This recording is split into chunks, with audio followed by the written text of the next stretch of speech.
42 points, a game-tying 3 with 21 seconds left, 7 points in overtime to seal it.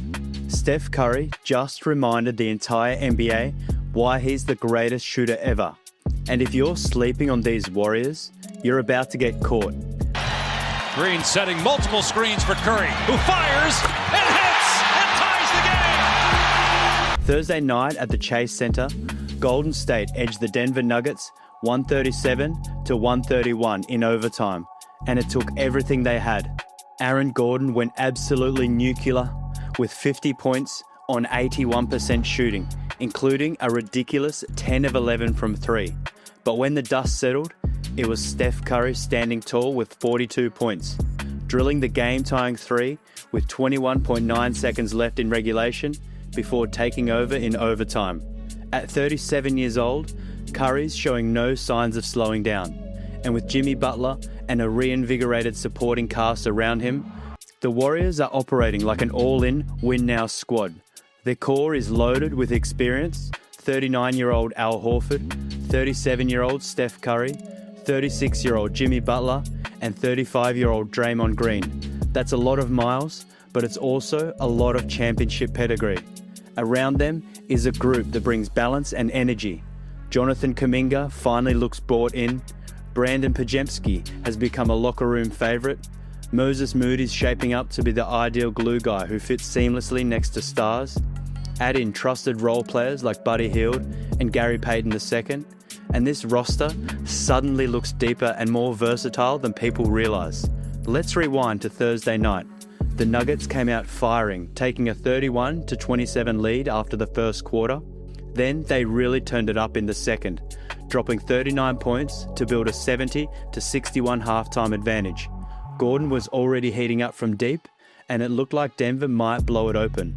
But the Warriors responded. They outscored the Nuggets 33-24 in the third quarter, cutting into that lead and flipping the momentum. The defensive intensity picked up significantly, and suddenly, Denver couldn't find the same rhythm they had in the first half. The fourth quarter turned into a rock fight. Both teams traded baskets, neither able to pull away. With 21.9 seconds left in regulation and the Warriors trailing, Curry pulled up for a game-tying 3 that sent the Chase Center into absolute chaos. Vintage Steph. The kind of shot that's defined his career. The kind of momentum that separates the greats from the legends. Overtime belonged to Golden State.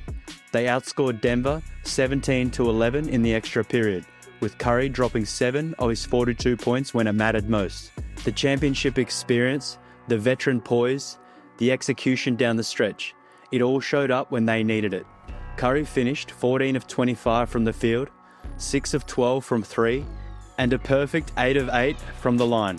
He added 6 rebounds, 7 assists, 3 steals and a block in just under 37 minutes. All at 37 years old. That's just different. And most of that coming in the first half. Curry, a little airspace. That's all he needs. 38 for Curry. But here's the thing about this Warriors team. They're not just riding Curry anymore. They've got legitimate help now. Jimmy Butler put up 21 points, 6 assists, 5 rebounds and 3 steals. His veteran presence was all over the floor, making winning plays and keeping the Warriors composed when things got tight. Draymond Green flirted with a triple-double, finishing with 13 points, 8 rebounds and 8 assists, while shooting 62.5% from the field. That's the kind of all-round game that makes this team so dangerous. The supporting cast showed up too. Kuminga added 14 points on an efficient 6 of 11 shooting. Al Horford knocked down 3 of 4 from 3 on his way to 13 points. Pajemski and Buddy Hield both chipped in for 11 points. And Gary Payton II brought his usual defensive energy with 6 points and 6 rebounds in limited minutes. This is depth. This is the kind of roster that can weather injuries, give veterans rest, and still compete every night. Now let's talk about what they had to overcome. Aaron Gordon's 50-point performance was one of the most efficient scoring explosions in recent NBA history. He went 17 of 21 from the field and 10 of 11 from three-point range. That's 90% from beyond the arc on double-digit attempts. He was perfect from the charity stripe too, going 6 for 6. The Warriors' defense sagged off Gordon early in the game, and he made them pay repeatedly. But credit to Golden State, they adjusted, stayed composed, and found a way to win despite one of the best individual performances you'll see all season.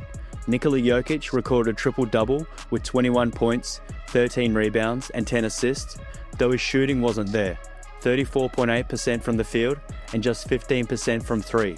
Jamal Murray added 25 points and 10 assists on 55% shooting. The Nuggets had plenty of firepower, but the Warriors made just enough plays down the stretch. The stats tell an interesting story.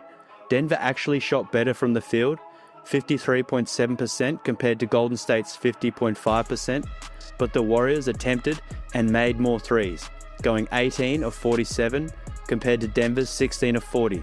That extra volume from deep made the difference. Golden State also took better care of the ball, committing just 9 turnovers compared to Denver's 13. In a game this close, those extra possessions matter. Curry secures it. Nobody picks up Curry, takes it all the way and lays it in. The Warriors also got to the line more, attempting 25 compared to Denver's 14. Converting 19 of those attempts gave them a 6-point advantage from the charity stripe, which happens to be exactly how much they won by. This game showcased everything the Warriors are about: championship experience, clutch performances, veteran leadership, and most importantly, Steph Curry still being Steph Curry when it matters most. Opening night against the Lakers gave us a preview of what this team could be. Butler scored 31 points and went a perfect 16 of 16 from the free throw line, the most free throws without a miss in a Warriors opener since Rick Barry in 1975. Curry added 23 points, including a 36-footer in the final minutes to seal a 119-109 win. Kuminga delivered 17 points, 9 rebounds, and 6 assists, showing maturity and trust from Steve Kerr that he hadn't earned before. Now that Lakers game wasn't flawless. Luka Doncic carved them up, and the Warriors coughed up 18 turnovers. But what they showed was encouraging, smothering defense on everyone not named Luka, forcing turnovers, rotating sharply, and turning Lakers misses into fast breaks. The Lakers shot just 8 for 32 from 3, a brutal 25%, and Golden State made them pay on the other end. Butler's impact went beyond the box score. Those 16 free throw attempts helped control the momentum. Every time Butler slows the game down and gets to the line, it gives the Warriors defense a chance to reset.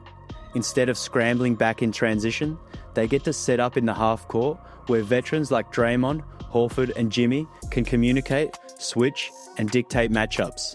It's subtle, but that's exactly how experienced teams win games. They use every possession to control pace and force opponents to play their style of ball. Before Butler's arrival in February of last season, Golden State ranked dead last in free throw attempts. After the trade, they had the highest free throw rate in the entire league. That shift alone transformed them from a team on the brink to one storming into the second round. Steve Kerr explained it perfectly. It was the reason we became a good team last year. As soon as we got him, he provided that stability, the ability to get fouled and go to the line and settle the game down. He never turns the ball over, so he just controls the game out there for us. We need that. We've always been our best when we can provide the support for Draymond and Steph's chaos with some stability. The chaos is really powerful, but it can also get away from you. Jimmy just settles the team down. While Curry can heat up in a hurry or Draymond can throw the ball all over the court, it was steady veterans like Andre Iguodala, Sean Livingston and David West who played huge roles as calming presences on every Warriors title team. Butler can provide what those guys gave and still carry a team offensively. According to Polymarket Hoops, Curry became the oldest guard in NBA history to score 20 or more points in a season opener against the Lakers. Now he's followed it up with 42 points in an overtime thriller against Denver. The question is, how long can he keep it up? At 37 years old and turning 38 in March, the Warriors can't expect Curry to go full throttle for all 82 games. The goal has to be preservation. Last season's injury against Minnesota derailed their playoff push, and that can't happen again. The good news? This time he's got help. The supporting cast is deeper, Butler can carry the load offensively when needed, and players like Kuminga, Hield, and Podziemski are stepping up. If that continues, Curry won't need to shoulder the entire burden every night, and that's exactly how the Warriors keep him fresh for the playoffs. Kuminga's development has been crucial. After a turbulent offseason filled with trade rumours and contract negotiations, he finally signed a 2-year, $48 million deal with a team option. The short-term nature of that deal fueled speculation he could still be moved before the February 5 trade deadline. But based on these first 2 games, he might not be going anywhere. Against the Lakers, he started slow, missing 5 of his first 6 shots and committing 2 turnovers in the first half. But Kerr kept him on the floor, and he responded with 13 second-half points on 5 of 5 shooting, including 3 triples in the third quarter. Against Denver, he contributed 14 efficient points and showed the defensive discipline and system buy-in that the Warriors have been begging for. He crashed the glass, running the floor hard, locking in on defense, making quick, decisive reads.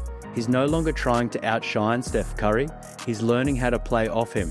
Kuminga's uniquely built to thrive off the chaos Curry creates. At halftime of the Lakers game, Kerr reminded the team to take advantage of Curry's gravity. Kuminga set screens for Steph, slipped inside for easy layups, and popped open for threes when defenses chased Curry over the top. Those are the plays that turn raw potential into real impact.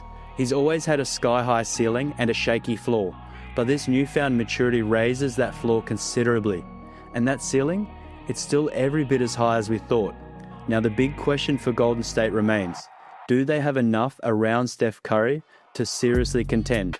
Last season, the Warriors' offensive rating was 13.4 points higher with Curry on the floor, his largest on-off differential since the 18-19 season. After Butler joined the lineup on February 8, Curry's scoring jumped from 22.7 to 27.3 points per game, while Golden State's offensive rating climbed from 18th to 8th. They won 23 regular season games, the third most in the league over that stretch. But when the playoffs hit, the same problem resurfaced. The Warriors couldn't generate consistent offense without Steph. Their offensive rating cratered by 16 points whenever he sat, and once that hamstring injury against Minnesota hit, their season unraveled with a 4-game skid. Golden State still has a championship-caliber core, but with Curry, Butler, and Draymond Green all on the back end of their careers, what surrounds them could define how far this team goes. After Thursday night's overtime thriller, they've shown they can win ugly. They've shown they can win in clutch situations. They've shown that Curry still has magic left in that 37-year-old body. 2 games in, and they already look like a problem. Buddy Hield went 5 of 10 from deep in the opener, proving he's never shy about letting it fly. Veteran Al Horford bounced back from a rough Lakers game with 13 points on 3 of 4 shooting from 3 against Denver. Gary Payton II continues to bring defensive intensity and energy, Podziemski earning trust with his steady play. After the Lakers win, Kerr even handed rookie guard Will Richard the game ball for his first career points. The 22-year-old, selected 56th overall in the 25 NBA draft, looked comfortable in his debut with 5 points in limited minutes. Kerr's praise was telling. The reason I forget is that Will looks like he's in his 7th year. He doesn't look like a rookie out there. For a rookie, that kind of praise and trust from the coaching staff is invaluable, especially if any of the veterans in front of him have to miss time during a long season. The Warriors have depth, they've got defense, they've got experience, but most importantly, they've got Steph Curry, and now he's finally got the help he needs. Are the Warriors being overlooked right now? Because this team has championship DNA, clutch performers, and a 37-year-old superstar who just proved he can still take over when it matters most. Let us know what you think in the comments. Like and subscribe for more breakdowns. And if you enjoyed this video, check out one of these ones on your screen now.